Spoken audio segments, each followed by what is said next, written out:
سر یہ جو آپ نے معاشی بحالی کا ذکر کیا ہے، اس کا مقصد یہی ہے کہ مزید مہنگائی ہوگی یا کچھ عوام کو ریلیف دینے کے بارے میں بھی آپ نے سوچا ہے؟ جیسے ساری دنیا یعنی پاکستان کی وجہ کی تحریرات ساری پیٹرول کی قیمتوں میں اضافہ ہو گیا. ایک بات تو یہ، دوسری بات یہ شدید ہے کہ الیکشن شاید آگے چلے جائے کچھ اس کی آئینی بنیاد کے تحت، تو کیا آپ اس چیز کو سپورٹ کریں گے کہ یہ آگے چلے جائے، یا آپ کی کوشش ہوگی کہ 90 روز کے اندر اندر یہ چھوٹے چھوٹے روز آئیں؟ دیکھیں، جو معاشی بدحالی ہے، مہنگائی ہے، افراط زر ہے، غربت ہے، یہ ایک حقیقت ہے. اس حقیقت سے انکار نہیں کیا جا سکتا، اور جن لوگوں کی ملک کی معیشت پر نظر ہے، آپ میں سے وہ لوگ جو کہ معاشی رپورٹنگ کرتے ہیں، ان کو اچھی طرح سے معلوم ہے کہ 2015-16 کے بعد پروگریسولی ہمارے حالات خراب ہوئے. تو اس میں تو کوئی دو رائے ہے نہیں. مجھے اس بات کا اندازہ ہے کہ جب پیٹرول کی قیمتوں میں اضافہ ہوتا ہے اور خاص طور پر ڈیزل کی قیمتوں میں اضافہ ہوتا ہے، تو وہ اپنے ساتھ افراط زر اور مہنگائی کا ایک طوفان ساتھ لے کر آتا ہے. یہ ایک حقیقت ہے.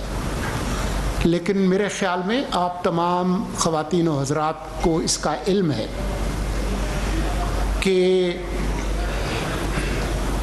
ہم لوگ ایک IMF کا منجمد پروگرام تھا، وہ بڑی مشکل سے وہ اس کو دھکا دے کے اسٹارٹ کرایا، اور ہم لوگ ایک اسٹینڈ بائی ایگریمنٹ اس میں ہیں، اور اس میں ہم نے کچھ وعدے وعید کیے ہیں IMF کے ساتھ، کچھ کمٹمنٹس کی ہیں. ان میں یہ بھی شامل ہے کہ ہم بہت زیادہ سبسڈیز نہ دیں. جو ملک کی معیشت کا حال ہے، جو ہمارے غیر ملکی زر مبادلہ کے ذرائع کا جو حال ہے، اس میں یہ ممکن نہیں ہے کہ ہمارا جیسا ملک مہنگا تیل خریدے اور سستا بیچے. تو یہ ہم چاہیں نہ چاہیں، ہمیں پسند ہو ناپسند ہو، لیکن اس حکومت کو یہ کرنا پڑا. اس لیے یہ بات درست ہے جب لوگ پیٹرول بام کی بات کرتے ہیں اور جی وہ وغیرہ جو اصطلاحات، رنگین اصطلاحات آپ لوگ میڈیا میں استعمال کرتے ہیں، مجھے اس کا احساس ہے. لیکن یہ ایک مجبوری ہے. مشکل یہ ہوگی، اور یہ میں سمجھتا ہوں کہ یہ ایک بہت زیادتی ہوگی کہ ملک اس حال میں ہو اور آپ کی کابینہ اور آپ کے وزراء اللے تللے کریں.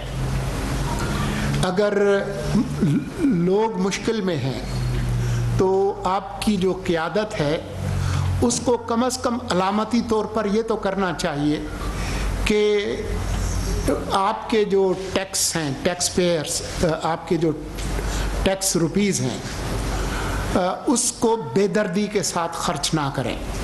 اسی لیے میں نے جو ابھی نوٹس پڑھے ہماری کابینہ کے تو اس میں اس بات پر زور دیا ہے کہ جی ہم اپنے اخراجات بڑھائیں نہ.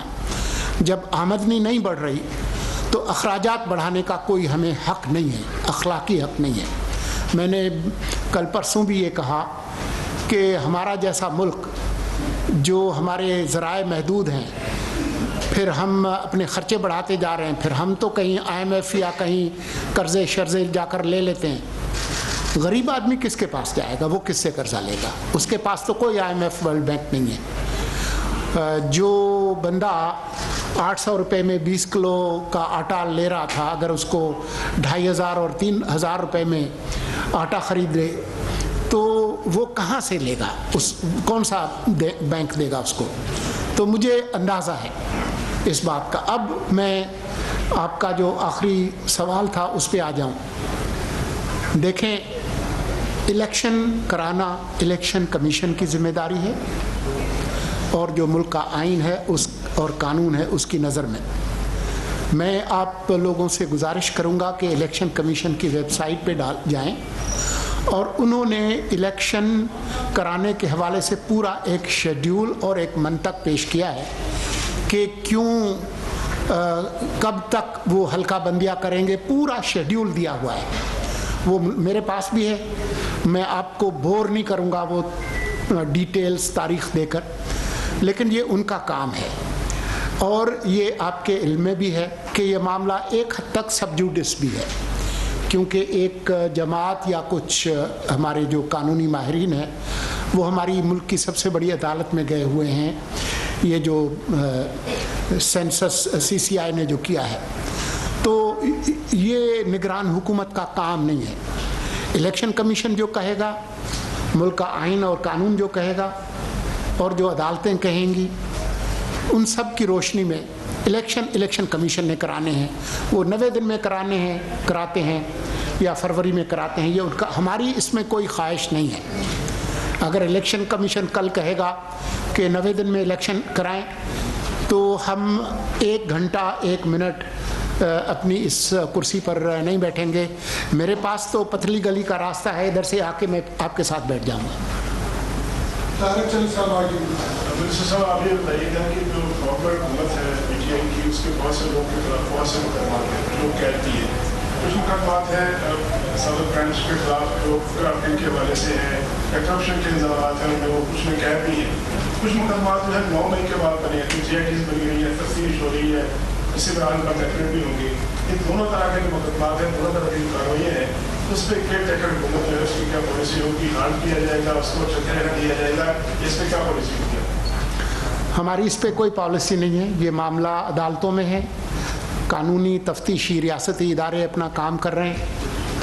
हम इसमें किसी फरीक का रोल अदा नहीं करेंगे, न इनको इनके जो केसेस हैं इनको तगड़ा और तेज़ करने के लिए अपना कोई किरदार अदा करेंगे, न इसमें स्लो डाउन करेंगे।